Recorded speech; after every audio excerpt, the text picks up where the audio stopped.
서울 한남동 언덕 위에 자리한 한성그룹 회장 저택에는 30년 만에 기적이 찾아왔다. 봄비가 부슬부슬 내리는 오후 검은색 벤츠 한 대가 저택 앞마당에 천천히 들어섰다. 차에서 내린 것은 키 180cm의 단정한 남성이었다.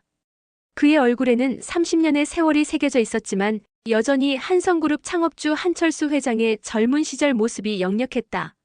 도윤아. 현관문을 박차고 나온 어머니 김영희의 목소리는 떨렸다. 그녀의 손은 벌벌 떨리며 아들의 얼굴을 어루만졌다. 정말 우리 도윤이가 맞니? 이틀 전 사설 탐정으로부터 온 연락은 가족 모두를 충격에 빠뜨렸다. 30년 전 유괴되어 실종된 장남 한도윤이 부산의 한 고아원에서 자란 뒤 현재 부산에서 중학교 교사로 살고 있다는 것이었다. DNA 1차 검사 결과는 99.9% 일치했다. 어머니. 도윤의 목소리도 떨렸다. 그는 30년간 품어온 그리움을 이 한마디에 담았다. 저 정말 집에 왔습니다. 거실로 들어선 도윤을 맞이한 것은 아버지 한철수 회장과 여동생 한지연이었다. 지연이는 도윤이 유괴당했을 때 겨우 2살이었기에 오빠에 대한 기억이 거의 없었지만 아버지의 젊은 시절 사진과 닮은 도윤을 보며 눈물을 흘렸다. 30년. 회장은 아들의 어깨를 꽉 잡으며 말했다. 30년을 기다렸다. 이제야 우리 가족이 완성되었구나. 그 순간 부엌에서 차를 가져오던 가정부 정순의 손이 미세하게 떨렸다. 찻잔이 살짝 흔들리며 차가 받침에 넘쳤다. 50대 중반의 정순은 이 집에서 25년간 일해왔다. 도윤이 실종된 지 5년 후 이 집에 들어와 묵묵히 가정부 일을 해왔던 그녀였다. 어머, 정순 아주머니 괜찮으세요? 지연이가 다가와 물었다. 아, 네. 죄송합니다. 너무 감격스러워서. 정순은 얼른 닦아내며 웃었지만 그 웃음 뒤에는 복잡한 감정이 숨어 있었다. 그때 현관문이 열리며 한 청년이 들어왔다. 30세의 민수였다. 정순의 아들로 어릴 때부터 이 저택에서 자란 그는 가족들에게 거의 아들 같은 존재였다. 서울대 경영학과를 졸업한 후 현재 한성그룹 계열사에서 일하고 있었다. 어머니, 왜 이렇게? 민수의 말이 끊어졌다. 거실에 앉아있는 낯선 남자를 보았기 때문이다. 하지만 낯설다기보다는 오히려 너무 익숙한 얼굴이었다. 마치 거울을 보는 것 같은 느낌이었다. 민수야, 이분이 도윤 형이야. 지연이가 소개했다. 30년 만에 돌아오신 우리 오빠. 민수의 표정이 굳어졌다. 그는 도윤을 바라보며 복잡한 눈빛을 감추지 못했다. 30년간 이 집의 큰아들 역할을 해온 자신이었는데 진짜 큰아들이 돌아온 것이다. 안녕하세요. 도윤이 먼저 인사했다. 정말 오랜만입니다. 민수 씨도 많이 컸네요. 네. 안녕하세요. 민수의 대답은 어색했다. 그날 저녁 가족들은 30년 만에 재회를 축하하는 만찬을 열었다. 회장은 최고급 한우와 와인을 준비했고 지연이는 꽃까지 준비해 거실을 장식했다. 하지만 식탁의 분위기는 마냥 즐겁지만은 않았다. 도윤아, 그동안 어떻게 살았니? 어머니 영희가 물었다. 고아원에서 자란 후 부산대학교 사범대학을 졸업하고 지금은 중학교에서 국어를 가르치고 있습니다. 도윤의 대답은 차분했다. 결혼은 아직 하지 않았고 혼자 살고 있었습니다. 왜 우리를 찾지 않았니? 아버지가 물었다. 기억이 많이 흐릿했습니다. 유괴당할 때가 5살이었는데 트라우마 때문인지 그 이전 기억이 거의 없었어요. 고아원에서도 저를 데려온 사람이 부모님이 모두 돌아가셨다고 했고 민수는 조용히 식사를 하며 대화를 듣고 있었다. 그런데 이상했다. 도윤이 말하는 어린 시절 기억들이 자신의 기억과 너무 달랐다. 도윤은 분명히 이 집에서 태어나고 자랐을 텐데 집안의 구조나 가족들의 습관에 대해서는 전혀 모르는 것 같았다. 그나저나 우리 도윤이 정말 많이 컸구나. 영희는 아들의 손을 잡으며 말했다. 이 손. 예전에는 정말 작았는데. 그때 도윤의 손목에 있는 작은 흉터를 발견했다. 영희의 표정이 잠깐 굳어졌다가 다시 웃음을 지었다. 저녁 식사 후 도윤은 자신의 어린 시절 방으로 안내받았다. 방은 30년 전 그대로 보존되어 있었다. 유아용 침대, 장난감들, 그리고 벽에 붙은 어린 도윤의 사진들. 이 방은 언제나 도윤이 방이었어. 지연이가 설명했다. 어머니가 매일 청소하셨어. 도윤은 방을 둘러보며 말했다. 고맙습니다. 정말 고맙습니다. 하지만 그의 표정에는 어딘지 어색함이 스며 있었다.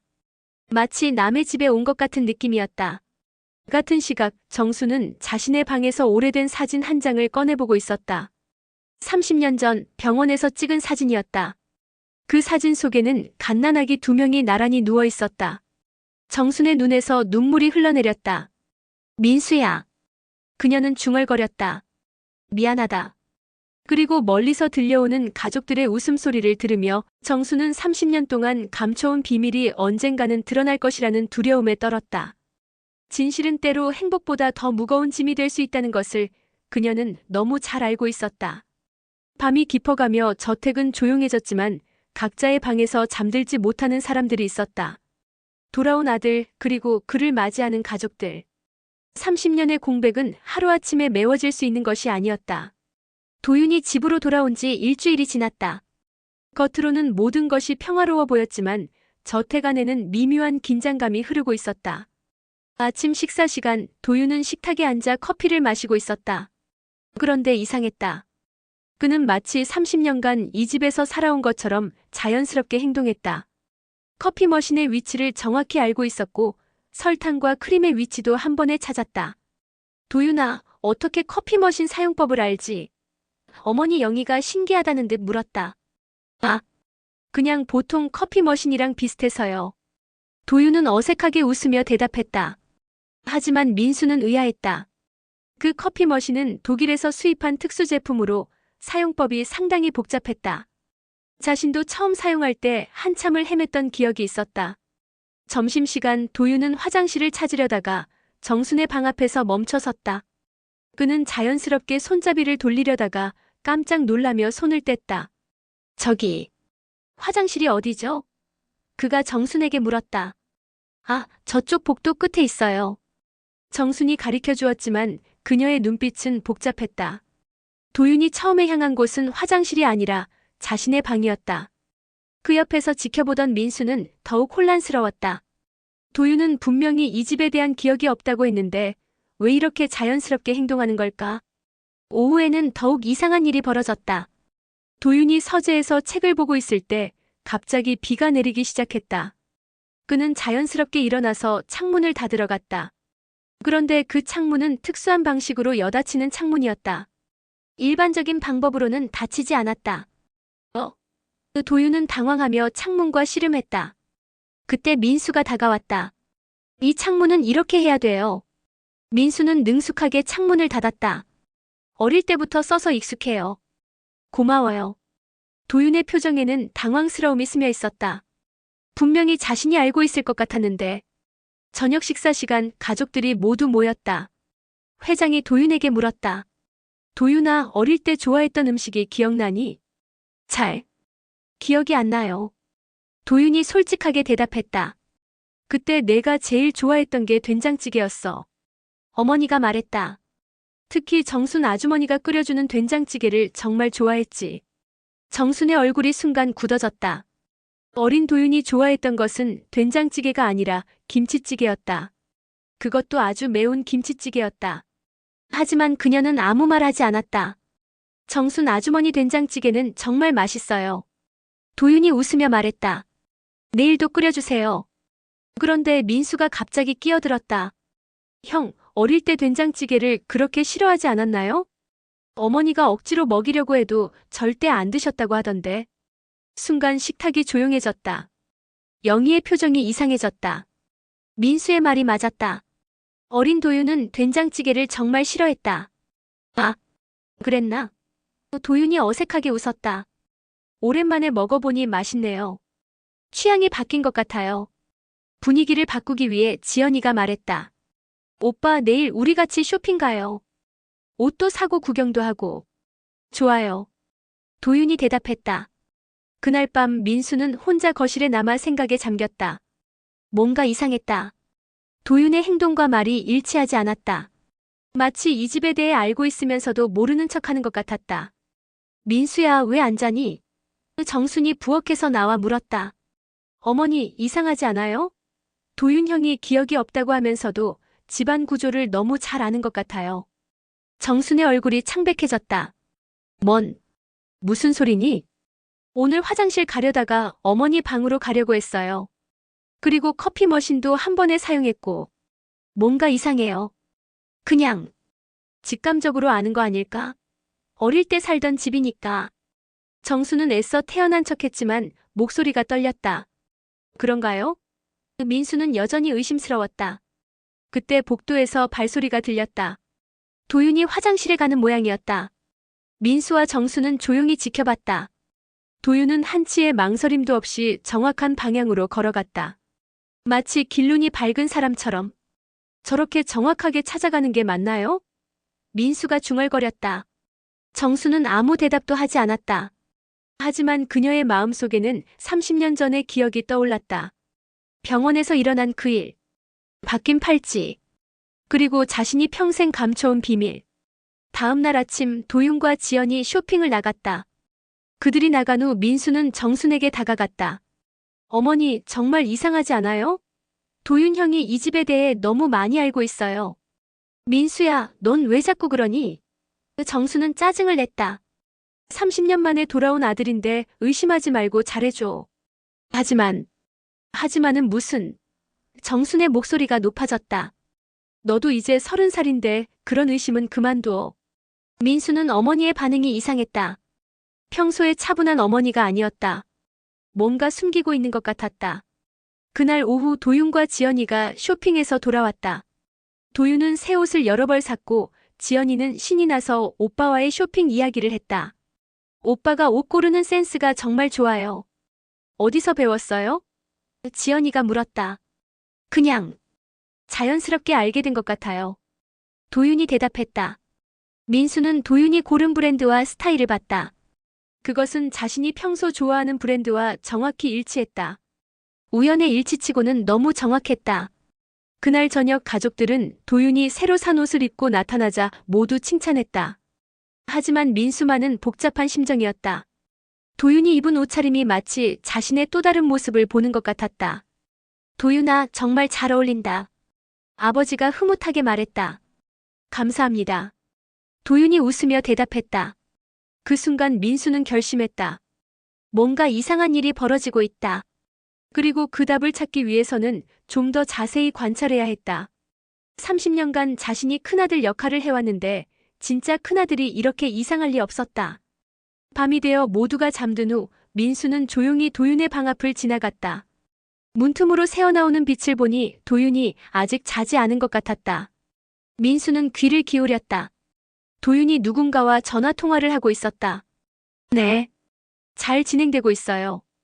아무도 의심하지 않아요. 조금만 더 기다려주세요. 민수의 혈액이 차가워졌다. 뭔가 음모가 있는 것 같았다. 도윤이 과연 진짜 형일까? 아니면 다른 목적이 있는 것일까?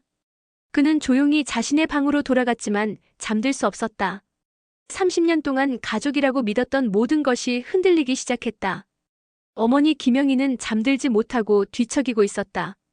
도윤이 돌아온 지 2주가 지났지만 뭔가 계속 걸리는 것이 있었다. 아들이 맞기는 한데 어딘지 모르게 어색한 부분들이 있었다. 새벽 4시 영희는 조용히 침실을 나와 서재로 향했다. 그곳에는 가족 사진들과 앨범들이 보관되어 있었다. 그녀는 오래된 앨범을 꺼내 도윤의 어린 시절 사진들을 다시 살펴보기 시작했다. 첫 번째 앨범을 펼치자 갓난아기 도윤의 사진이 나왔다. 병원에서 찍은 사진이었다. 영희는 그 사진을 자세히 들여다봤다. 아기의 오른쪽 다리에 작은 점이 있었다. 태어날 때부터 있던 점이었다. 영희는 갑자기 깨달았다. 현재 도윤의 다리에는 그 점이 없었다. 목욕탕에서 우연히 본 적이 있는데 분명히 없었다. 두근거리는 마음으로 다른 사진들을 계속 살펴봤다. 돌잔치 사진에서 어린 도윤은 왼손으로 숟가락을 잡고 있었다. 도윤은 왼손잡이였다. 하지만 지금의 도윤은 분명히 오른손잡이였다. 이상해. 영희는 중얼거렸다. 세 번째 사진에서 더 큰 단서를 발견했다. 3살 때 찍은 사진에서 어린 도윤의 턱 밑에 작은 흉터가 있었다. 미끄럼틀에서 떨어져서 생긴 흉터였다. 하지만 현재 도윤의 턱에는 그 흉터가 없었다. 이럴 수가. 영희의 손이 떨렸다. 그녀는 더 많은 사진을 확인했다. 4살 때 사진에서 도윤은 앞니가 한 개 빠져 있었다. 그런데 지금의 도윤은 치아가 모두 멀쩡했다. 물론 30년이 지나며 치료했을 수도 있지만 너무 많은 것이 달았다. 가장 결정적인 것은 손목의 흉터였다. 사진 속 어린 도윤의 왼쪽 손목에는 흉터가 없었다. 하지만 현재 도윤의 왼쪽 손목에는 분명히 작은 흉터가 있었다. 영희는 털털털하며 떨리는 손으로 유치원 기록을 찾았다. 도윤이 다녔던 유치원에서 받은 성장 기록부였다. 거기에는 도윤의 키, 몸무게, 그리고 특이사항들이 적혀 있었다. 알레르기 복숭아, 새우라고 적혀 있었다. 영희는 깜짝 놀랐다. 지난주 도윤이 새우를 맛있게 먹었던 것이 기억났다. 알레르기가 있었다면 먹을 수 없었을 텐데. 어머님, 무엇을 보고 계세요? 갑자기 들린 목소리에 영희는 깜짝 놀라 돌아봤다. 도윤이 서 있었다. 아, 도윤아.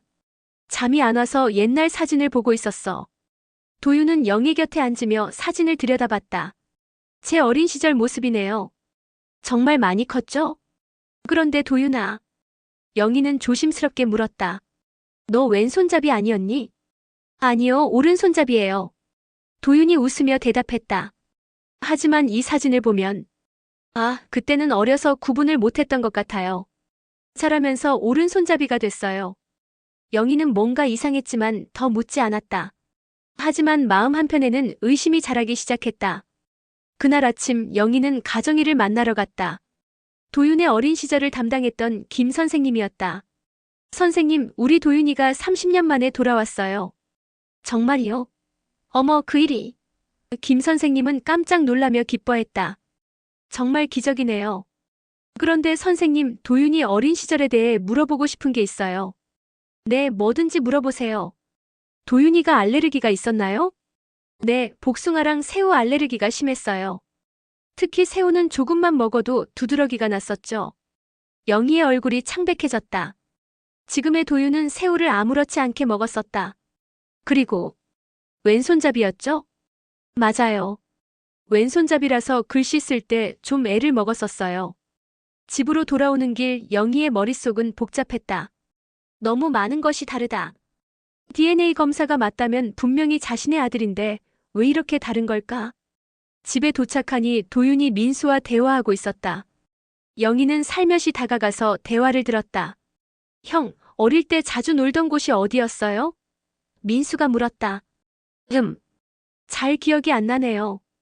도윤이 대답했다. 뒷마당 감나무 아래에서 자주 놀지 않았나요?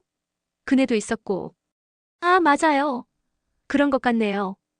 도윤이 급하게 맞장구 쳤다. 민수의 표정이 이상해졌다. 뒷마당에는 감나무가 없었다. 사과나무만 있었을 뿐이다. 그리고 그네는 앞마당에 있었다. 형, 혹시 기억이 많이 흐릿한가 봐요? 민수가 다시 물었다. 네. 트라우마 때문인지 어릴 때 기억이 거의 없어요. 영희는 더 이상 듣지 못하고 부엌으로 들어갔다. 정순이 저녁 준비를 하고 있었다. 정순 아주머니, 잠깐 이야기 좀 할까요? 정순의 손이 잠깐 멈췄다. 무슨 일이세요? 도윤이에 대해서요. 뭔가 이상한 점들이 너무 많아요. 정순의 얼굴이 창백해졌다. 뭐가 이상하다는 거예요? 알레르기도 없어졌고 왼손잡이였는데 오른손잡이가 됐고 흉터도 다르고. 영희는 자신이 발견한 것들을 하나씩 말했다. 정수는 아무 대답도 하지 못했다. 30년간 숨겨온 비밀이 드러날까봐 두려웠다. 혹시 정순 아주머니가 뭔가 알고 있는 건 아니죠? 영희가 정순을 똑바로 쳐다봤다. 저는 아무것도 몰라요. 정순은 고개를 돌렸다.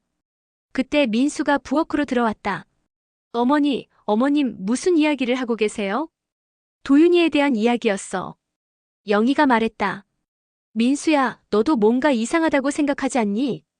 민수는 잠깐 망설이다가 말했다. 사실, 저도 좀 이상하다고 생각했어요. 형이 집안 구조를 너무 잘 알고 있는 것 같아서요. 그것 말고도 다른 것들이 많아. 영희는 자신이 발견한 사실들을 민수에게도 말해줬다. 민수의 표정이 심각해졌다. 그럼, 형이 가짜라는 말씀이세요? 모르겠어. DNA 검사 결과는 분명했는데. 영희는 혼란스러워했다. 그때 정순이 갑자기 입을 열었다. DNA 검사. 다시 해보시는 게 어떨까요? 왜요? 영희와 민수가 동시에 물었다. 혹시 실수가 있을 수도 있잖아요. 정순의 목소리가 떨렸다. 그날 밤 영희는 남편 한철수 회장과 이야기했다. 여보, 도윤이에 대해 이상한 점들이 너무 많아요. 무슨 소리야? DNA 검사로 확인됐잖아. 하지만 너무 많은 게 달라요. 알레르기도 없어지고 손잡이도 바뀌고. 회장도 처음에는 믿지 않았지만 영희가 하나씩 설명하자 표정이 심각해졌다. 그럼 어떻게 하자는 거야? DNA 검사를 다시 해봐요. 혹시 모르잖아요. 회장은 고민했다. 30년 만에 찾은 아들을 의심한다는 것이 마음 아팠지만 너무 많은 의문점들이 있었다. 알겠어. 내일 다른 병원에서 다시 검사해보자. 다음 날 아침 회장은 도윤에게 말했다. 도윤아, 오늘 병원에 가자. 건강검진도 받을 겸. 건강검진이요? 도윤의 표정이 잠깐 굳어졌다. 응, 30년간 어떻게 살았는지도 모르고. 혹시 모르니까. 꼭 해야 하나요? 도윤이 망설였다. 당연하지. 아들 건강이 걱정되잖아. 결국 도윤은 병원에 따라갔다. 하지만 그의 표정에는 불안감이 역력했다. 병원에서 회장은 몰래 DNA 검사를 추가로 의뢰했다. 이번에는 다른 검사기관에서 하기로 했다. 검사가 끝나고 집으로 돌아오는 길, 도윤은 계속 침묵했다. 뭔가 예상치 못한 일이 벌어지고 있다는 것을 직감했다. 그날 저녁 정수는 민수를 불러 산책을 나갔다. 민수야, 어머니가 할 말이 있어. 무슨 말씀이세요? 정수는 한참을 망설이다가 입을 열었다. 사실은 내가 알아야 할 진실이 있어. 진실이요? 너는 정말 이 집 아들이야. 민수는 무슨 말인지 이해하지 못했다. 어머니, 무슨 말씀이세요? 30년 전 병원에서 아기가 바뀌었어. 정순의 목소리가 떨렸다. 뭐라고요? 너는 한 회장님의 진짜 아들이고 도윤이는 내 아들이야. 민수는 충격의 말을 잇지 못했다. 하늘이 무너지는 것 같았다. 어머니, 농담이시죠? 농담이 아니야. 30년간 숨겨왔던 비밀이야. 정수는 눈물을 흘리며 말했다. 미안하다, 민수야. 정말 미안하다. 민수는 그 자리에 주저앉았다. 30년간 믿어왔던 모든 것이 거짓이었다는 말인가? 그럼 도윤이 형은 왜 여기 왔어요? 그건 나도 몰라. 하지만 분명한 건 그가 우리 진짜 아들을 찾으러 왔다는 거야. 그날 밤 정수는 30년 전의 일을 모두 털어놓았다. 병원에서 일어난 아기 바뀜 사건, 그리고 자신이 왜 침묵했는지에 대해서. 민수는 밤새 잠들지 못했다. 자신의 정체성에 대한 모든 것이 흔들렸다. 과연 자신은 누구인가? 한민수인가, 한도윤인가? 그리고 정말 도윤이라는 사람은 누구인가? 왜 가짜 신분으로 이 집에 들어온 것인가? 새벽이 되어서야 민수는 결심했다. 진실을 밝혀내야 한다. 30년간의 거짓을 끝낼 때가 왔다. 그날 새벽 정수는 잠들지 못하고 창밖을 바라보고 있었다. 30년간 가슴 깊이 묻어두었던 비밀을 아들에게 털어놓았지만 아직 말하지 못한 더 큰 진실이 있었다. 1995년 봄 서울대학교 병원 신생아실. 당시 간병인으로 일하던 정수는 그날 밤 잊을 수 없는 일을 목격했다. 신생아실에는 같은 날 태어난 두 아기가 있었다. 한 명은 재벌가의 아들 한도윤, 또 한 명은 자신의 아들이었다. 두 아기는 나란히 누워 있었고 손목에 찬 인식표만이 그들을 구분하는 유일한 표시였다. 그날 밤 십시경 정수는 이상한 일을 목격했다. 검은 옷을 입은 남자 3명이 신생아실에 들어왔다. 그들은 조용히 한도윤의 침대 근처로 다가갔다. 이 아기가 한도윤이 맞나? 그중 한 명이 속삭였다. 맞다. 손목 표시를 봐. 정수는 숨을 죽이고 지켜봤다. 그들이 도대체 무엇을 하려는 건지 알 수 없었다. 그때 한 남자가 아기를 들어올리려다가 실수로 인식표를 떨어뜨렸다. 인식표는 바닥에 굴러갔고 당황한 남자들은 어둠 속에서 그것을 찾았다. 하지만 두 개의 인식표 중 어느 것이 누구 것인지 구분할 수 없었다. 어떻게 하지? 그냥 아무거나 찾아. 어차피 DNA로 확인할 거야. 그들은 서둘러 인식표를 아기들에게 채웠다. 하지만 정수는 그 순간을 똑똑히 봤다. 인식표가 바뀌었다는 것을. 그리고 그들은 한도윤이라고 표시된 아기를 데리고 사라졌다. 하지만 그 아기는 실제로는 정순의 아들이었다. 정수는 그 순간 무서워서 아무 소리도 낼 수 없었다. 그리고 다음 날 아침 그녀는 남은 아기를 데리고 조용히 병원을 떠났다. 진짜 한도윤을 데리고. 5년 후 유괴 사건 수사가 마무리되고 모든 것이 조용해졌을 때 정수는 한성그룹의 가정부로 들어갔다. 진짜 한도윤, 즉 민수와 함께. 그녀는 왜 진실을 말하지 않았을까? 그 이유는 복잡했다. 첫째, 유괴범들이 자신을 죽일 수도 있다는 두려움이었다. 그들은 분명히 조직적인 범죄자들이었고 자신이 목격자라는 것이 알려지면 위험할 수 있었다. 둘째, 자신의 친아들이 재벌가에서 잘 자랄 수 있다는 기대감이었다. 가난한 자신보다는 한성그룹에서 더 좋은 교육과 환경을 제공받을 수 있을 거라고 생각했다. 셋째, 그리고 가장 중요한 이유는 한철수 회장이 유괴범들과 모종의 거래를 했다는 것을 알고 있었기 때문이었다. 사건 발생 일주일 후 정수는 우연히 회장의 전화 통화를 들었다. 돈은 준비됐나? 네, 50억 준비했습니다. 아이만 무사히 돌려받으면 돼. 다른 건 묻지 않겠어. 정수는 깨달았다. 회장이 유괴범들에게 돈을 주고 있다는 것을. 하지만 정작 돌아올 아이는 자신의 친아들이었다. 그래서 그녀는 침묵했다. 진실을 말한다면 모든 것이 복잡해질 것이라고 생각했다. 그리고 25년간 이 집에서 일하며 민수가 행복하게 자라는 것을 지켜봤다. 하지만 이제 모든 것이 들통날 위기에 처했다. 현재로 돌아와서 정수는 민수에게 전화했다. 민수야, 어머니야. 어머니, 밤새 잠 못 주무셨죠? 응. 너도 마찬가지겠지. 민수야, 어머니가 더 말해줄 게 있어. 너요? 30년 전 일에 대해서. 그리고 지금 도윤이라는 사람이 왜 여기 왔는지에 대해서. 그들은 새벽 5시에 집 근처 공원에서 만났다. 정수는 떨리는 목소리로 모든 진실을 털어놓았다. 그럼 제가 진짜 한도윤이고 지금 도윤이라는 사람은 어머니의 친아들이라는 말씀이세요? 그래.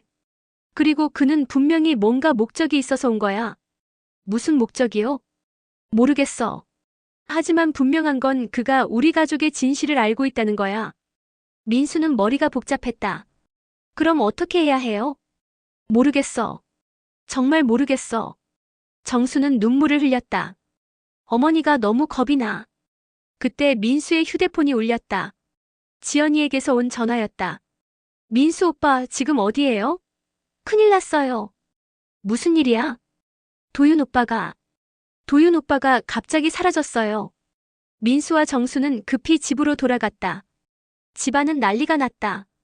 도윤이 새벽에 갑자기 짐을 싸서 나갔다는 것이었다. 언제 나갔어? 민수가 물었다. 새벽 4시쯤. 택시를 타고 나갔어요. 지연이가 대답했다. 회장과 영희도 당황해했다. 왜 갑자기 나간 거지? 그때 도윤의 방에서 편지 한 통이 발견됐다. 가족 여러분께. 저는 진짜 도윤이 아닙니다. 죄송합니다. 더 이상 거짓말을 할 수 없어서 떠납니다. 가족들은 충격에 빠졌다. 그럼 지금까지 함께 지낸 도윤은 누구였던 것인가? 민수는 정순을 쳐다봤다. 정순도 당황해했다. 자신의 친아들이 갑자기 진실을 털어놓고 떠났다는 것이 믿어지지 않았다. 이게 무슨 일이야? 회장이 화를 냈다. DNA 검사까지 했는데. 그때 영희가 말했다. 여보, 어제 다시 받은 DNA 검사 결과 나왔어요. 뭐라고 나왔어? 영희는 떨리는 손으로 봉투를 열었다. 일치하지 않는다고. 나와요. 순간 모든 사람이 조용해졌다. 그럼 지금까지의 모든 것이 거짓이었다는 말인가? 그럼 우리 진짜 도윤이는 어디 있는 거야? 회장이 절망적으로 물었다. 민수는 정순을 바라봤다. 이제 모든 진실을 말할 때가 온 것 같았다. 아버님, 어머님. 민수가 입을 열었다. 제가 말씀드릴 게 있습니다. 뭔데? 사실 제가 진짜 도윤일 수도 있습니다. 가족들은 깜짝 놀라며 민수를 쳐다봤다. 무슨 소리야? 회장이 물었다. 민수는 정순에게서 들은 이야기를 모두 말했다. 병원에서 일어난 아기 바뀜 사건, 그리고 30년간 숨겨진 진실에 대해서. 그럼 민수가 우리 친아들이라는 말이야? 영희가 떨리는 목소리로 물었다. DNA 검사를 해봐야 확실히 알 수 있겠지만 그럴 가능성이 높습니다. 회장은 정순을 노려봤다. 정순 씨, 이게 사실이야? 정순은 고개를 숙이고 눈물을 흘렸다. 죄송합니다. 정말 죄송합니다. 왜 30년간 숨겼어? 무서웠습니다. 그리고 민수가 이 집에서 행복하게 자라는 게 좋았습니다. 그날은 온 가족이 혼란에 빠진 하루였다. 30년간 믿어왔던 모든 것이 뒤바뀌었다. 그리고 저녁 정순은 회장에게 불려갔다. 정순 씨, 다른 건 다 이해한다고 쳐도 왜 지금 나타난 그 사람이 당신 아들인지는 어떻게 설명할 거야? 저도 모르겠습니다. 제가 낳긴 했지만 5살 때 유괴당한 후로는 소식이 없었거든요. 그럼 그 사람이 어떻게 우리 집을 찾아온 거지? 정수는 대답할 수 없었다. 하지만 마음 한편으로는 두려웠다. 혹시 자신의 친아들이 복수를 위해 온 것은 아닐까? 그날 밤 정수는 30년 전 유괴범들이 했던 말을 떠올렸다. 이 아이는 우리가 키울 거야. 언젠가 쓸모가 있을 테니까. 그때는 무슨 말인지 몰랐지만 이제야 깨달았다. 그들이 아이를 키워서 언젠가 한성그룹에 보낸 것이었다. 하지만 그 목적이 무엇인지는 여전히 미궁이었다. 도윤이 떠난 지 3일째 되는 날, 한성그룹 본사 회장실에는 긴장감이 흘렀다. 한철수 회장은 창밖을 바라보며 복잡한 심경에 빠져 있었다. 30년 만에 찾은 아들이 가짜였다는 충격에서 벗어나지 못하고 있었다. 회장님, 민수 씨가 왔습니다. 비서가 알렸다. 들어오라고 해. 민수가 들어왔다. 그의 얼굴에는 밤새 고민한 흔적이 역력했다. 아니, 회장님. 민수는 무엇이라고 불러야 할지 몰라 망설였다. 그냥 아버지라고 불러. 내가 진짜 아들이든 아니든 30년간 아들처럼 생각해왔으니까. 감사합니다. 민수의 목소리가 떨렸다. 제가 DNA 검사를 받겠습니다. 정말로? 네. 진실을 알아야겠어요. 저도 가족들도 더 이상 이런 상황을 견딜 수 없을 것 같아요. 회장은 고개를 끄덕였다. 알겠다. 오늘 당장 병원에 가자. 병원으로 가는 차 안에서 민수는 지난 30년을 되돌아봤다. 어릴 때부터 이 집에서 자라며 한 회장과 김 여사를 부모처럼 따랐다. 하지만 항상 마음 한편에는 가정부의 아들이라는 신분의식이 있었다. 민수야. 회장이 말했다. 결과가 어떻게 나오든 너는 우리 가족이야. 고맙습니다. 그런데 정순 아주머니 이야기가 사실이라면 그 도윤이라는 사람은 왜 우리 집에 온 걸까? 저도 모르겠어요. 하지만 분명히 어떤 목적이 있을 거예요. 병원에 도착해서 검사를 받는 동안 민수는 계속 생각했다. 만약 자신이 정말 한도윤이라면 지난 30년은 무엇이었을까? 자신의 진짜 정체성을 찾은 기쁨보다는 혼란스러움이 더 컸다. 검사를 마치고 집으로 돌아오니 어머니 영희와 지연이가 기다리고 있었다. 오빠 괜찮아요? 지연이가 걱정스러운 표정으로 물었다. 응, 괜찮아. 결과는 언제 나와요? 영희가 물었다. 내일 모레면 나온다고 하네요. 그날 저녁 가족들은 조용한 만찬을 가졌다. 평소와 달리 대화가 별로 없었다. 모두 검사 결과를 기다리며 불안해하고 있었다. 그런데 정순 아주머니는 어디 갔어요? 지연이가 물었다. 친척 집에 가 있어. 회장이 대답했다. 당분간 좀 쉬라고 했어. 사실 정순은 모든 것이 정리될 때까지 집을 비우고 있었다. 너무 죄책감이 커서 가족들 앞에 나타나기 어려웠다. 그날 밤 민수는 혼자 산책을 나갔다. 동네 공원을 걸으며 복잡한 심정을 정리하려고 했다. 민수야. 뒤에서 부르는 소리에 돌아보니 도윤이 서 있었다. 형. 아니, 도윤 씨? 민수는 깜짝 놀랐다. 만나서 이야기하고 싶었어. 도윤의 표정은 진지했다. 왜 갑자기 떠났어요? 그리고 왜 거짓말을 한 거예요? 도윤은 한숨을 쉬며 벤치에 앉았다. 복잡한 사연이 있어. 앉아봐. 민수도 옆에 앉았다. 사실 나는 정순 아주머니의 친아들이 맞아. 도윤이 입을 열었다. 그럼 왜? 하지만 내가 원해서 온 게 아니야. 누군가가 나를 보냈어. 누가요? 도윤은 잠깐 망설이다가 말했다. 30년 전 나를 유괴한 사람들이야. 민수의 얼굴이 창백해졌다. 뭐라고요? 그들이 나를 키웠어. 그리고 때가 되면 한성그룹에 돌아가서 특정한 일을 하라고 시켰지. 무슨 일을요? 회사 기밀을 빼내는 거야. 그리고 언젠가 회사를 넘겨받으라고. 민수는 충격의 말을 잇지 못했다.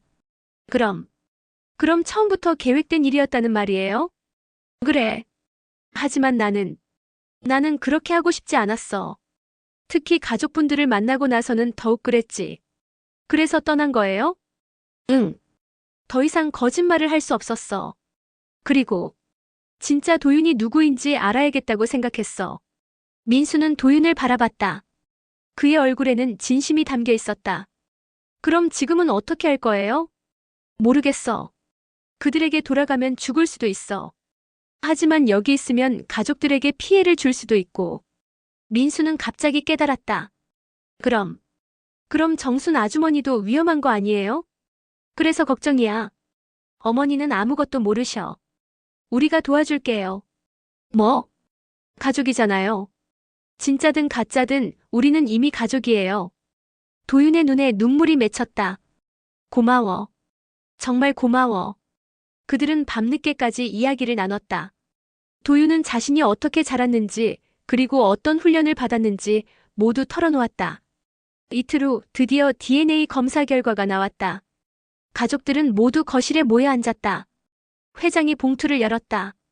99.9% 일치. 회장의 목소리가 떨렸다. 민수가 우리 진짜 아들이야. 순간 정적이 흘렀다. 그리고 영희가 민수를 꽉 안았다. 도윤아. 우리 진짜 도윤아. 민수도 눈물을 흘렸다. 30년 만에 자신의 진짜 정체성을 찾은 것이었다. 그럼 제 이름은 한도윤인 거네요? 민수가 물었다. 그래, 넌 한도윤이야. 우리 큰아들이야. 회장이 감격하며 말했다. 지연이도 울면서 오빠를 안았다. 진짜 오빠였구나. 그때 현관문이 열리며 정순과 가짜 도윤이 들어왔다.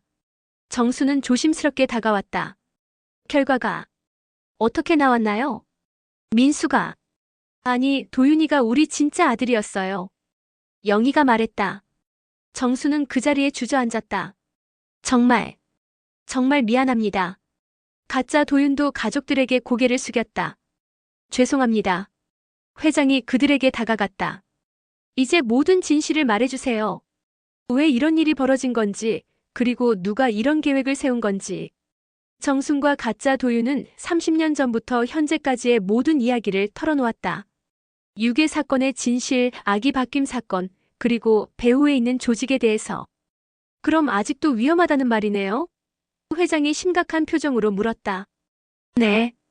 그들은 포기하지 않을 거예요. 가짜 도윤이 대답했다. 그럼 어떻게 해야 하지? 그때 민수가 입을 열었다. 경찰에 신고해요. 모든 진실을 다 털어놓고. 하지만 증거가 정순 아주머니와 도윤 씨가 증인이 될 수 있어요. 그리고 30년 전 사건도 다시 수사하면 뭔가 나올 거예요. 회장은 고민했다.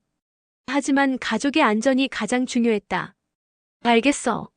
내일 당장 경찰에 가자. 그날 밤 진짜 도윤민수는 자신의 방에서 복잡한 감정에 휩싸였다. 30년간 민수로 살았는데 이제 갑자기 도윤이 되라니. 정체성의 혼란이 컸다. 형. 지연이가 방문을 두드렸다. 응, 들어와. 괜찮아요? 많이 힘들죠? 응. 좀 혼란스러워. 저도 그래요. 하지만 형은 여전히 제 오빠예요. 이름이 바뀐다고 우리 관계가 바뀌는 건 아니잖아요. 지연이의 말에 도윤은 마음이 좀 편해졌다. 고마워, 지연아. 그런데 형 정순 아주머니와 그분은 어떻게 될까요? 모르겠어. 하지만 우리가 도와줘야지. 결국 피해자들이니까. 다음 날 가족들은 경찰서에 갔다. 그들은 30년 전 유괴 사건의 진실과 최근에 벌어진 일들을 모두 신고했다. 수사관은 놀라며 들었다. 정말 영화 같은 이야기네요. 하지만 모두 사실입니다. 회장이 말했다.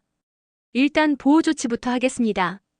그리고 30년 전 사건도 다시 수사하겠습니다. 그날부터 한성그룹 저택에는 경찰 보호가 시작됐다. 그리고 30년 전 사건에 대한 재수사도 시작됐다. 며칠 후 경찰은 놀라운 사실을 발견했다. 30년 전 유괴 사건과 관련된 조직이 아직도 활동하고 있었고 그들의 최종 목표는 한성그룹을 장악하는 것이었다. 그들이 가짜 도윤을 통해 회사를 넘겨받으려고 했던 거군요. 수사관이 설명했다. 그럼 이제 안전한 건가요? 영희가 물었다. 핵심 인물들을 체포하면 안전할 겁니다. 일주일 후 경찰은 대대적인 수사를 통해 조직의 핵심 인물들을 체포했다. 30년간 숨어있던 진실이 마침내 드러난 것이었다. 그리고 진짜 도윤은 자신의 이름을 되찾았다. 하지만 그는 여전히 혼란스러웠다. 30년간 민수로 살았는데 하루아침에 도윤이 될 수는 없었다. 천천히 적응하면 돼. 아버지 회장이 말했다. 급할 것 없어. 감사합니다, 아버지. 가짜 도윤, 즉 정순의 친아들은 어떻게 될까? 그는 경찰 수사에 적극 협조했고 피해자로 인정받았다. 30년간 조직에 의해 이용당한 것이었으니까. 저는 어떻게 해야 할까요? 그가 진짜 도윤에게 물었다. 같이 살아요. 진짜 도윤이 말했다. 형제처럼. 정말이요? 네. 우리 모두 피해자잖아요. 그리고 어떻게 보면 형제이기도 하고요. 그렇게 해서 한성그룹 가족에게는 2명의 아들이 생겼다. 진짜 큰아들 도윤과 정순의 아들이지만 가족처럼 지낼 수 있게 된 또 다른 아들. 하지만 아직 해결되지 않은 문제가 하나 있었다. 정순의 처벌 문제였다. 그녀는 30년간 진실을 숨겼고 그로 인해 많은 혼란이 생겼다. DNA 검사 결과가 나온 지 일주일 후 한성그룹 저택은 조용하지만 복잡한 분위기에 휩싸였다. 진짜 한도윤, 즉 30년간 민수로 살아온 청년은 자신의 방에서 정체성의 혼란과 씨름하고 있었다. 한도윤. 그는 거울을 보며 자신의 이름을 중얼거렸다. 나는 한도윤이다. 하지만 아무리 되뇌어도 낯설기만 했다. 30년간 한민수로 살아왔는데 하루아침에 한도윤이 될 수는 없었다. 아침 식사 시간, 가족들은 여전히 어색했다. 어떻게 불러야 할지, 어떻게 대해야 할지 모두가 혼란스러워했다. 도윤아, 밥 많이 먹어. 어머니 영희가 말했다. 네. 어머니. 도윤의 대답도 어색했다. 지연이가 조심스럽게 물었다. 오빠 이름을 뭘로 부르면 좋겠어요? 도윤 오빠. 아니면 계속 민수 오빠. 도윤은 고민했다. 사실 저도 잘 모르겠어요. 30년간 민수였는데. 천천히 생각해봐. 아버지 회장이 말했다. 급할 거 없어. 그때 정순의 친아들, 즉 가짜 도윤이 들어왔다. 그는 며칠 전부터 이 집에 머물고 있었다. 갈 곳이 없었기 때문이다. 안녕하세요. 그가 인사했다. 앉아서 같이 먹어. 회장이 말했다. 감사합니다. 하지만 식탁의 분위기는 여전히 어색했다. 진짜 아들과 가짜 아들이 한 식탁에 앉아있는 상황이었다. 그런데 당신 이름은 뭐예요? 지연이가 가짜 도윤에게 물었다. 저는 30년간 박진우라는 이름으로 살았습니다. 그럼 진우 씨라고 부르면 되겠네요. 네, 편하게 불러주세요. 식사 후 진짜 도윤은 회사에 출근했다. 하지만 직장에서도 혼란은 계속됐다. 동료들이 그를 어떻게 대해야 할지 몰라 했다. 민수 씨. 아니, 도윤 상무님? 그 한 직원이 말을 더듬었다. 그냥 편하게 부르세요. 도윤이 쓴웃음을 지었다. 사실 도윤은 회사에서도 정체성의 혼란을 겪고 있었다. 30년간 가정부의 아들로서 조심스럽게 행동했는데 이제 갑자기 회장의 친아들이라니. 어떻게 행동해야 할지 몰랐다. 점심시간 그는 회장실에 불려갔다. 도윤아 앉아. 네 아버지. 힘들지? 네. 솔직히 많이 혼란스러워요. 회장은 이해한다는 듯 고개를 끄덕였다. 당연해. 30년간의 삶이 하루아침에 바뀔 수는 없잖아. 아버지, 제가 정말 아들로서 역할을 할 수 있을까요? 뭔 소리야. 넌 이미 30년간 아들 역할을 해왔어. 다만 이제 법적으로도 공식적으로도 아들이 된 거야. 하지만 저는 재벌가의 아들로서 교육받지 않았어요. 예의범절이나 비즈니스 매너도. 그런 건 배우면 돼. 중요한 건 마음이야. 도윤은 조금 마음이 편해졌다. 하지만 여전히 부담스러웠다. 한편 정수는 친척 집에서 괴로워하고 있었다. 30년간 숨겨온 비밀이 드러나면서 죄책감에 시달렸다. 정수나 괜찮니? 친척이 걱정스럽게 물었다. 아니야. 내가 너무 큰 죄를 지었어. 하지만 어쩔 수 없는 상황이었잖아. 그래도 30년간 거짓말을 한 건 변명의 여지가 없어. 정수는 결심했다. 한성가로 돌아가서 모든 책임을 지겠다고. 더 이상 도망칠 수는 없었다. 다음 날 정순이 집으로 돌아왔다. 가족들은 그녀를 복잡한 눈빛으로 바라봤다. 정순 아주머니. 영희가 말했다. 여사님 정말 죄송합니다. 정수는 바닥에 무릎을 꿇었다. 30년간 거짓말을 해서 죄송합니다. 회장이 그녀를 일으켰다. 일어나세요. 무릎 꿇을 일 아니에요. 하지만 정순 씨도 피해자예요. 억지로 그런 상황에 놓인 거잖아요. 그래도 진실을 말했어야 했어요. 그때 도윤이 말했다. 아주머니, 저는 괜찮아요. 오히려 아주머니 덕분에 이 집에서 행복하게 자랄 수 있었어요. 도윤아. 정순의 눈에 눈물이 맺혔다. 그리고 진우 씨도 이 집에서 지낼 수 있게 됐잖아요. 어떻게 보면 모든 게 잘 풀린 것 같아요. 진우도 고개를 끄덕였다. 저도 비로소 진짜 가족을 만난 기분이에요. 하지만 현실적인 문제들이 남아 있었다. 가장 큰 문제는 상속 문제였다. 그날 저녁 회장은 변호사를 불러 상속 문제를 상의했다. 법적으로는 한도윤 씨가 정당한 상속자입니다. 변호사가 설명했다. 그럼 민수, 아니 도윤이가 모든 것을 상속받는 건가요? 지연이가 물었다. 법적으로는 그렇습니다. 하지만 유언장을 통해 조정할 수는 있죠. 도윤이 말했다. 저는 모든 걸 혼자 가지고 싶지 않아요. 뭔 소리야? 회장이 물었다. 지연이와 나누고 싶어요. 그리고 진우 씨도 가족이니까 뭔가 배려해야 하지 않을까요? 진우는 깜짝 놀랐다. 아니에요, 저는 괜찮아요. 아니에요. 우리 모두 이 집 가족이잖아요. 회장은 아들의 말에 감동했다. 그래, 좋은 생각이야. 그 후 몇 주 동안 가족들은 서서히 새로운 관계에 적응해 갔다. 도윤은 천천히 한도윤이라는 이름에 익숙해져 갔고, 진우는 진짜 가족의 따뜻함을 느꼈다. 하지만 가장 큰 변화는 도윤의 마음가짐이었다. 30년간 가정부의 아들로서 눈치를 보며 살았는데, 이제는 당당한 한성그룹의 후계자로서 책임감을 느끼기 시작했다. 아버지, 제가 회사 일을 더 배우고 싶어요. 도윤이 말했다. 정말? 네. 이제 제 책임이잖아요. 좋아. 천천히 가르쳐 줄게. 한편 진우는 자신만의 길을 찾으려고 노력했다. 30년간 조직에 의해 조종당했지만 이제는 자유로운 삶을 살고 싶었다. 저는 교사가 되고 싶어요. 진우가 말했다. 교사? 영희가 물었다. 네. 부산에서 중학교 교사를 했었는데 그 일이 좋았어요. 좋은 생각이야. 회장이 말했다. 우리가 지원해줄게. 그렇게 해서 두 아들은 각자의 길을 찾아가기 시작했다. 도윤은 사업가의 길을, 진우는 교육자의 길을. 하지만 가장 힘든 것은 정순이었다. 그녀는 여전히 죄책감에 시달렸고 이 집에서 계속 일할 수 있을지 확신하지 못했다. 아주머니, 계속 우리와 함께 지내세요. 영희가 말했다.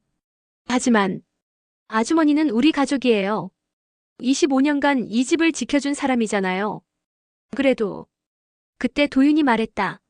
아주머니, 저는 아주머니가 있어서 행복하게 자랄 수 있었어요. 그리고 진우 씨도 아주머니의 아들이니까 우리는 진짜 가족이에요. 정수는 눈물을 흘렸다. 30년간의 죄책감이 조금씩 풀어지는 기분이었다. 고맙습니다. 정말 고맙습니다. 그날 밤 도윤은 자신의 방에서 일기를 썼다. 오늘부터 나는 한도윤이다.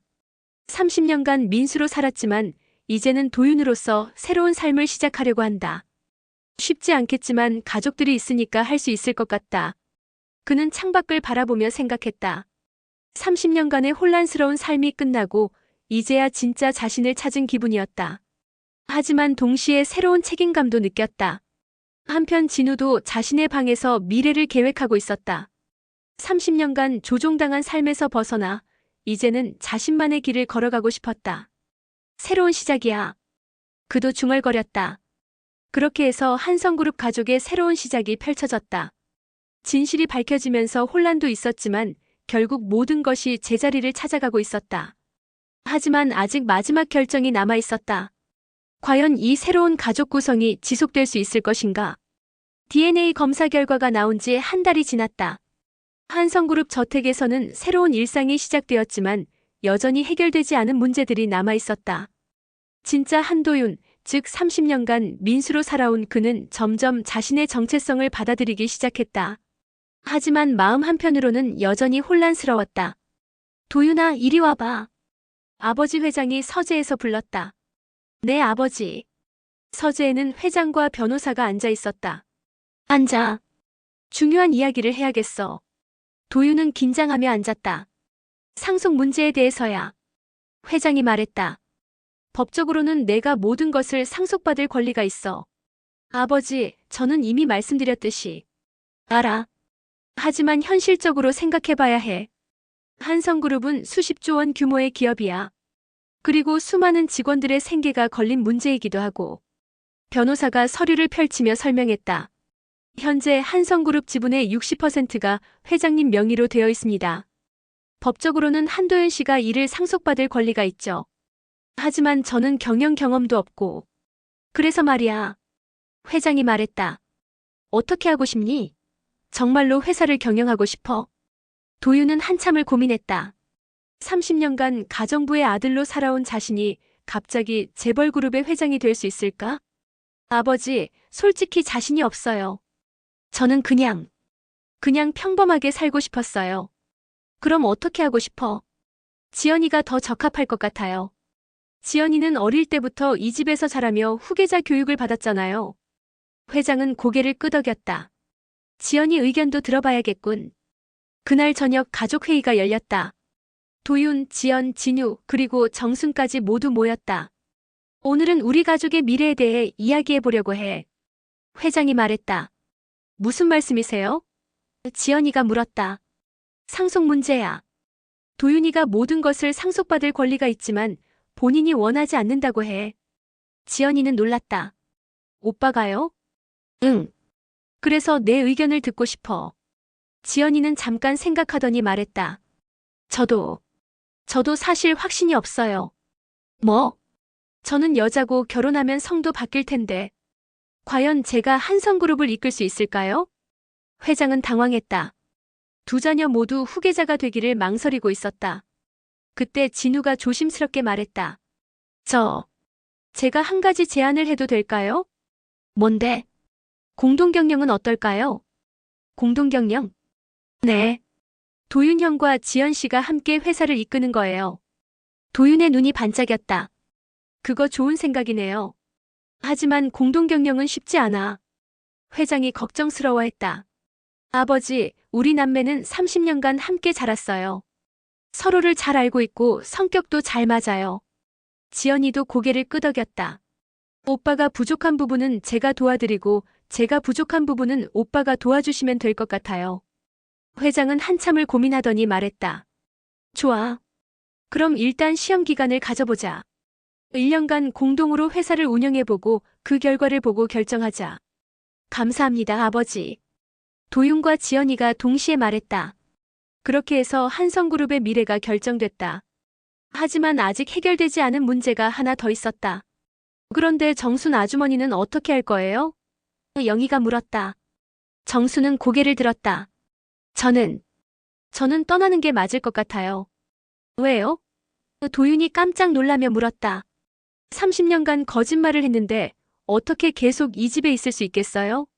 아주머니, 그건 아주머니 잘못이 아니에요. 하지만 그때 진우가 말했다. 어머니, 저는 어머니와 함께 새로운 시작을 하고 싶어요. 무슨 말이니? 서울을 떠나서 다른 곳에서 살아요. 어머니도 새로운 환경에서 마음의 짐을 내려놓으시고. 정순의 눈에 눈물이 맺혔다. 하지만 너는 이제 이 집 가족인데. 어머니, 가족은 혈연만이 아니에요. 도윤이 말했다. 우리는 언제나 가족이에요. 거리가 멀어져도 마음은 변하지 않아요. 영희도 고개를 끄덕였다. 정순 씨, 새로운 시작도 좋을 것 같아요. 하지만 우리는 언제나 가족이니까 언제든지 돌아오세요. 그리고 회장이 말했다. 정순 씨와 진우 씨에게 충분한 정착 자금을 드릴게요. 30년간의 고생에 대한 보상이기도 하고 새로운 시작을 위한 지원이기도 해요. 정수는 감격하며 고개를 숙였다. 고맙습니다. 정말 고맙습니다. 그날 밤 가족들은 각자의 방에서 앞으로의 계획을 세웠다. 도윤은 일기를 쓰며 생각했다. 내일부터 진짜 한도윤으로서의 삶이 시작된다. 어렵겠지만 지연이와 함께라면 할 수 있을 것 같다. 지연이도 자신의 방에서 경영학 책들을 꺼내며 다짐했다. 오빠와 함께 한성그룹을 더 큰 기업으로 만들어야지. 진우는 창밖을 바라보며 중얼거렸다. 드디어 자유로워진다. 30년 만에 진짜 내 인생을 살 수 있게 됐어. 정수는 짐을 정리하며 눈물을 흘렸다.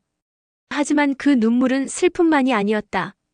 30년간의 죄책감에서 벗어날 수 있다는 안도감도 섞여 있었다. 일주일 후 정순과 진우는 부산으로 떠나기로 했다. 진우가 교사로 일했던 곳이라 익숙했고 바다가 보이는 조용한 곳에서 새로운 삶을 시작하고 싶었다. 떠나는 날 온 가족이 공항까지 배웅을 나왔다. 정순 아주머니 건강하세요. 영희가 정순을 꽉 안았다. 여사님도 건강하세요. 정말 고생 많으셨어요. 도윤도 정순을 안았다. 아주머니, 저를 키워주셔서 고마웠어요. 도윤아. 아니, 도윤 도련님. 정순이 말을 고쳤다. 아니에요. 그냥 도윤이라고 불러주세요. 저는 영원히 아주머니의 아들이기도 해요. 정수는 울음을 터뜨렸다. 진우도 가족들과 작별 인사를 했다. 모두 건강하세요. 자주 연락드릴게요. 너도 건강해. 그리고 좋은 사람 만나서 행복하게 살아. 회장이 말했다. 감사합니다. 그들이 떠난 후 한성그룹 가족은 새로운 일상을 시작했다. 도윤과 지연이는 회사에서 공동으로 일하며 서로의 부족한 부분을 채워나갔다. 도윤은 현장 경험과 직원들과의 소통에 뛰어났고 지연이는 전략적 사고와 경영 이론에 밝았다. 두 사람의 조합은 생각보다 훨씬 좋았다. 오빠, 오늘 회의 어땠어요? 지연이가 물었다. 좋았어. 직원들이 우리 아이디어에 긍정적으로 반응하던데. 다행이에요. 처음에는 걱정했거든요. 몇 달 후 한성그룹의 실적이 눈에 띄게 좋아졌다. 도윤과 지연이의 공동 경영이 성과를 내기 시작한 것이었다. 아버지, 3분기 실적이 작년보다 20% 증가했어요. 도윤이 보고했다. 정말 훌륭하다. 회장이 기뻐했다. 지연이 아이디어가 주요했어요. 젊은 층을 겨냥한 마케팅 전략이 대박이었거든요. 지연이도 웃으며 말했다. 오빠가 직원들과의 소통을 잘해주셔서 가능했어요. 회장은 흐뭇하게 바라봤다.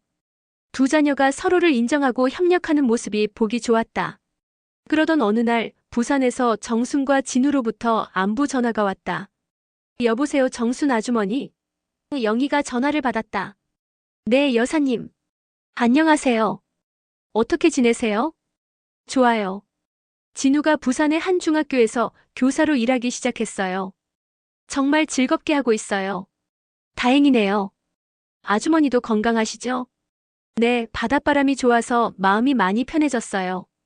전화 통화 후 영희는 안도의 한숨을 쉬었다. 모든 것이 제자리를 찾아가고 있었다. 그날 저녁 가족 식사 시간에 도윤이 말했다. 아버지, 어머니, 제가 결혼 생각을 하고 있어요. 정말? 영희가 깜짝 놀랐다. 네. 회사에서 만난 사람인데 정말 좋은 분이에요. 어떤 분인데? 회장이 물었다. 마케팅팀 이 과장님이에요. 김소영이라고. 지연이가 웃으며 말했다. 아, 소영 언니요? 좋은 분이에요. 너도 알아? 당연하죠. 오빠가 소영 언니 보는 눈빛이 어떤지 제가 다 봤어요. 온 가족이 웃었다. 언제 소개해 줄 거야? 영희가 물었다. 다음 주말에 모셔올게요. 회장이 흐뭇하게 말했다. 좋아. 우리 도윤이도 이제 어른이 다 됐구나. 그렇게 해서 한성그룹 가족의 새로운 장이 시작됐다. 30년간의 혼란과 비밀이 모두 정리되고 이제는 정말로 행복한 가족이 되어가고 있었다. 하지만 모든 사람에게는 여전히 마음속 깊이 남은 것들이 있었다. 도윤에게는 30년간 민수로 살았던 기억들이, 진우에게는 조직에 의해 조종당했던 아픈 과거가, 정순에게는 30년간 숨겨온 비밀에 대한 죄책감이. 하지만 그들은 모두 그 과거를 딛고 새로운 미래를 향해 나아가기로 결심했다. 때로는 과거의 상처가 아물지 않을 수도 있지만 서로에 대한 사랑과 이해가 있다면 어떤 어려움도 극복할 수 있다고 믿었다. 선택의 기로에서 그들이 내린 결정은 모두를 위한 최선의 선택이었다. 법적인 가족도 중요하지만 진정한 가족은 서로를 아끼고 사랑하는 마음에서 시작된다는 것을 깨달았기 때문이다. 1년 후, 한성그룹은 도윤과 지연이의 공동경영 하에 괄목할 만한 성장을 이뤘다. 매출은 30% 증가했고 직원 만족도도 크게 향상됐다. 무엇보다 형제가 함께 이끄는 기업이라는 스토리가 대중들에게 큰 호감을 샀다. 오늘 주주총회에서 정식으로 공동대표이사로 선임됐어요. 도윤이 집에 와서 기쁜 소식을 전했다. 축하해, 도윤아. 어머니 영희가 아들을 안았다. 지연이도 축하해. 아버지 회장이 딸의 어깨를 두드렸다. 아버지, 저희는 아직 갈 길이 멀어요. 이제 시작일 뿐이에요. 지연이가 겸손하게 말했다. 그래도 1년 만에 이런 성과를 낸 것은 대단해. 그날 저녁은 축하 파티였다. 가족뿐만 아니라 회사 주요 임원들도 참석했다. 그리고 특별한 손님도 있었다. 안녕하세요. 현관문이 열리며 정순과 진우가 들어왔다. 어머, 정순 아주머니. 영희가 달려가서 반갑게 맞았다. 축하하러 왔어요. 우리 도윤이와 지연이가 대표이사가 됐다는 소식을 들었거든요. 멀리서 오느라 고생했어요. 진우도 한결 밝아진 얼굴로 인사했다. 안녕하세요, 모두들. 진우야, 많이 건강해진 것 같네. 회장이 반갑게 맞았다. 네, 부산 생활이 정말 좋아요. 바다 보면서 살고 있어요. 도윤이 진우에게 다가갔다. 형, 어떻게 지내세요? 좋아. 학교에서 아이들 가르치는 재미에 빠져 살고 있어. 결혼 계획은 없어요? 진우가 수줍게 웃었다. 사실, 좋은 분을 만났어요. 정말이요? 지연이가 신기해했다.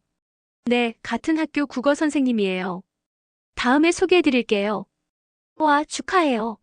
온 가족이 기뻐했다. 파티가 한창일 때 도윤이 모든 사람들 앞에서 발표를 했다. 오늘 이렇게 소중한 분들이 모여주셔서 감사합니다. 사실 오늘 말씀드리고 싶은 게 하나 더 있어요. 뭔데? 영희가 궁금해했다. 다음 달에 결혼해요.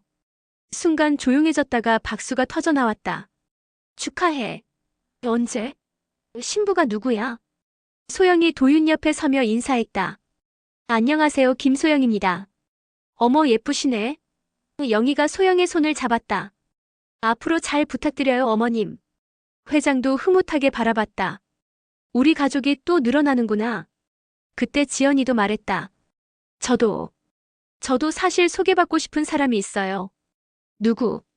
도윤이 신기해했다. 회계팀 박 과장님이에요. 정말 좋은 분이에요. 어머, 우리 딸도. 영희가 기뻐했다. 정순이 눈물을 흘리며 말했다. 정말 모든 것이 잘 풀려서 다행이에요. 진우도 고개를 끄덕였다. 이제 정말 모든 게 제자리를 찾은 것 같아요. 파티가 끝나고 가족들은 거실에 둘러앉아 이야기를 나눴다. 생각해보니 정말 기적 같은 일이었어. 회장이 말했다. 30년 만에 진짜 아들을 찾고 또 다른 아들도 얻고 그리고 모든 비밀이 밝혀지면서 오히려 더 단단한 가족이 됐어요. 영희가 덧붙였다. 도윤이 진우를 바라보며 말했다. 형, 저는 형이 있어서 정말 다행이에요. 혼자였다면 이 모든 걸 견뎌낼 수 없었을 거예요. 나도 그래. 진짜 가족을 만난 것 같아. 정순이 조심스럽게 말했다. 제가 30년 전에 진실을 말했다면 어땠을까요? 아주머니. 도윤이 정순의 손을 잡았다. 그때는 그럴 수밖에 없었어요. 그리고 결과적으로는 모든 게 잘 풀렸잖아요. 그래요, 정순 씨. 영희도 동의했다. 만약 그때 진실을 말했다면 도윤이가 이렇게 훌륭하게 자라지 못했을 수도 있어요. 그리고 저도 이 가족을 만나지 못했을 거고요. 진우가 말했다. 회장이 정리하듯 말했다.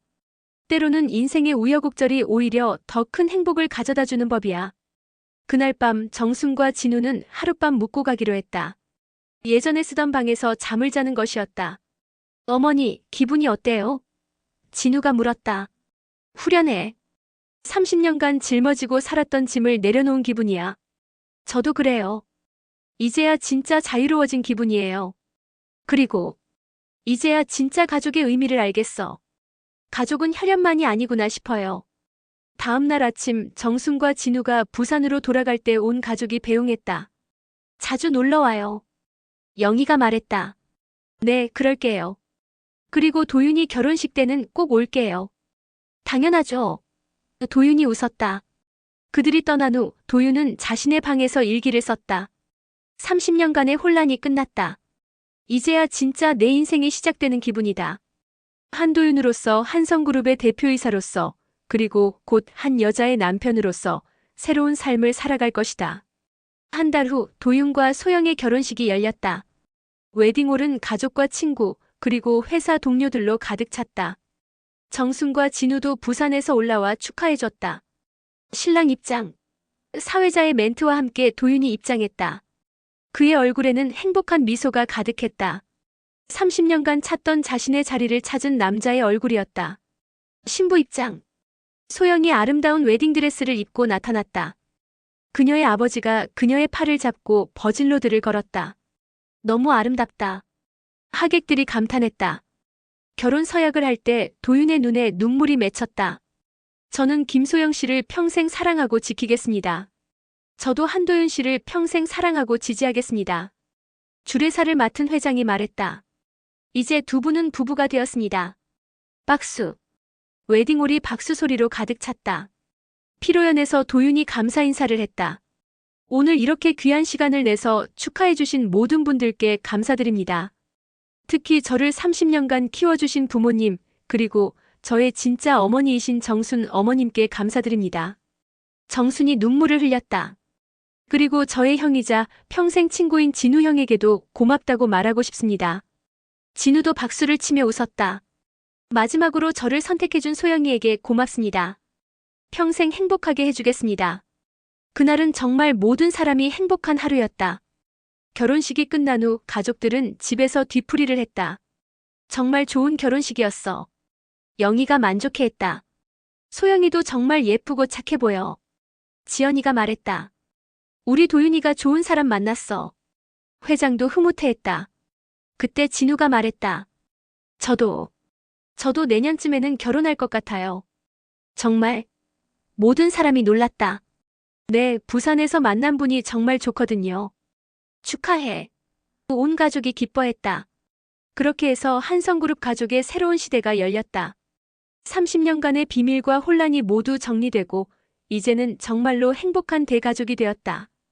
도윤은 한성그룹의 대표이사로서 회사를 성공적으로 이끌어갔고 지연이는 훌륭한 파트너가 되어 오빠를 도왔다. 진우는 부산에서 교사로 일하며 자신만의 행복을 찾았고 정수는 마음의 짐을 내려놓고 평온한 노후를 보내고 있었다. 그리고 1년 후 도윤과 소영 사이에 아들이 태어났다. 아이의 이름은 한준호. 새로운 세대의 시작이었다. 할아버지가 돼버렸네. 회장이 손자를 안으며 기뻐했다. 정말 예쁘다. 영희도 손자를 보며 흐뭇해했다. 진우도 삼촌이 되어 조카를 보러 서울에 올라왔다. 그리고 자신의 약혼자도 함께 소개했다. 안녕하세요, 최은정입니다. 그녀가 인사했다. 어머, 정말 예쁘시네. 영희가 반겼다. 진우가 좋은 분을 만났구나. 회장도 흐뭇해했다. 그날 밤 온 가족이 모여 앉아 이야기를 나눴다. 생각해보니 정말 파란만장한 30년이었어. 회장이 말했다. 하지만 결국 모든 게 잘 풀렸어요. 도윤이 말했다. 그러게. 이제야 진짜 가족이 완성된 기분이야. 영희가 덧붙였다. 정순이 말했다. 저는 이 모든 일을 통해서 진짜 가족의 의미를 배웠어요. 혈연도 중요하지만 서로를 사랑하고 아끼는 마음이 더 중요하다는 걸요. 맞아요. 진우도 동의했다. 저희는 모두 다른 출생의 비밀을 가지고 있지만 지금은 진짜 가족이에요. 도윤이 아들을 안으며 말했다. 이 아이는 이런 복잡한 일 없이 행복하게 자라겠죠? 당연하지. 회장이 웃었다. 우리가 모든 걸 다 해결해놨으니까. 그렇게 해서 한성과의 이야기는 해피엔딩으로 마무리됐다. 30년간의 비밀과 혼란, 그리고 찾고 찾았던 진실. 하지만 결국 가장 중요한 것은 서로를 사랑하는 마음이었다. 혈연으로 맺어진 가족도 소중하지만 마음으로 맺어진 가족은 더욱 소중하다는 것을 그들은 깨달았다. 그리고 그 깨달음을 통해 더욱 단단하고 따뜻한 가족이 될 수 있었다. 도윤은 이제 더 이상 민수가 아니었다. 하지만 민수로 살았던 30년의 경험이 있었기에 더욱 겸손하고 따뜻한 한도윤이 될 수 있었다. 진우도 더 이상 가짜 도윤이 아니었다. 그는 자신만의 인생을 살아가는 진짜 박진우였다.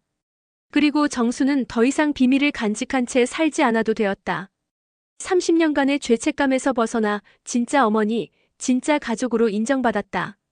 사람의 인생에는 때로 예상치 못한 일들이 벌어진다. 하지만 그 모든 일들이 결국 더 큰 행복으로 이어질 수 있다는 것을 한성가의 사람들은 몸소 보여주었다. 30년 만에 찾은 진실, 30년 만에 완성된 가족, 그리고 30년 만에 찾은 진짜 행복. 이것이 바로 한성가의 이야기였다.